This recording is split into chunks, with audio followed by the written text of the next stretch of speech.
हिमाचल प्रदेश में 12 नवंबर को विधानसभा चुनाव के लिए मतदान होने हैं, जबकि 8 दिसंबर को चुनावी नतीजों का ऐलान होगा, जिसके चलते सभी पार्टियां जोर शोर से चुनाव प्रचार करने में जुटी हुई हैं। एक तरफ सभी पार्टियों में राज्य में सत्ता स्थापित करने की होड़ मची हुई है। इस बार बीजेपी, कांग्रेस के अलावा आम आदमी पार्टी भी चुनावी मैदान में है।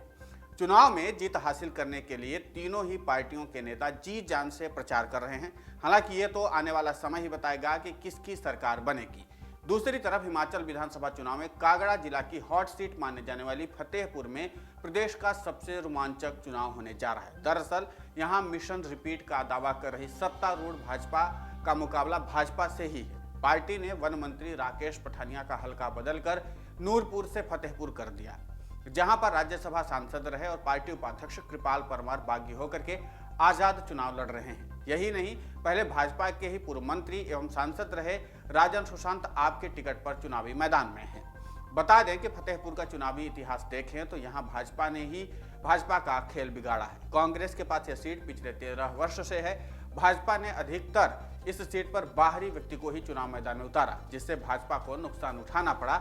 लेकिन इस बार भी भाजपा अपनी पुरानी चाल को दोहराती हुई नजर आ रही है। लोगों का मानना है कि पठानिया को बाहर से लाकर के इस हल्के से लड़ाने की क्या जरूरत थी।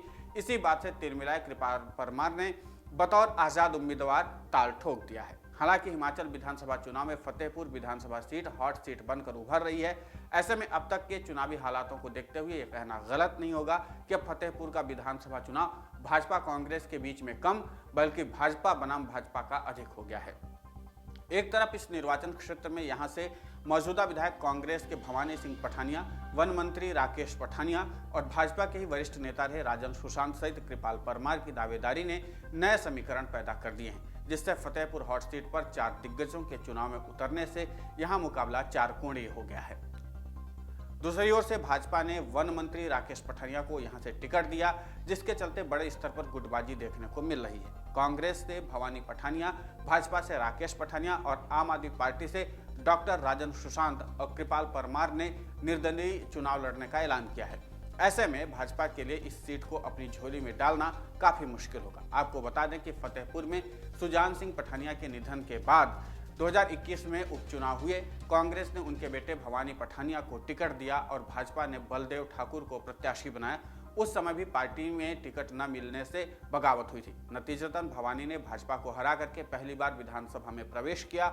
2017 के चुनाव में यहां से उनके पिता सुजान सिंह पठानिया ने भाजपा उम्मीदवार कृपाल परमार को हराया था।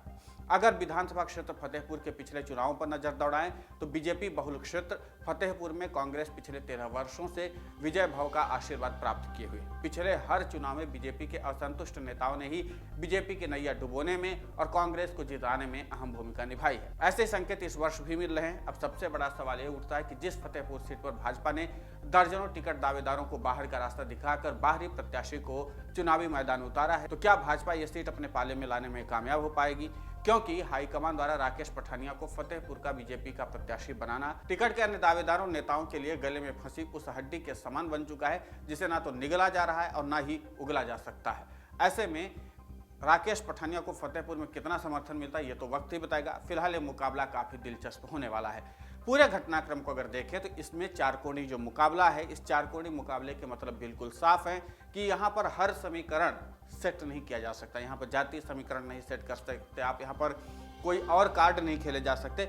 इसलिए यहाँ पर प्रतिद्वंदी जो है वो काफी मजबूत है और इनका अपना अपना जनाधार है। हर नेता का अपना जनाधार है और जिन नेताओं का जनाधार है उनके आधार पर अगर ये चुनाव लड़ा जाएगा और फिर राजनीति में इस बात का भी इम्पैक्ट बहुत ज़्यादा होता है कि अपने यहाँ का रहने वाला स्थानीय लोग कौन है और बाहर से आकर के चुनाव लड़ने वाला कौन है। राजनीति में भावनात्मक जुड़ाव बहुत ज़्यादा होता है और इसके नाते से अब ये देखना दिलचस्प होगा कि जिस तरीके से भारतीय जनता पार्टी ने एक बाहरी प्रत्याशी को चुनावी मैदान में उतार दिया है, ऐसे में इस सीट को लेकर के अब कई तरह की रणनीति बनानी पड़ेगी।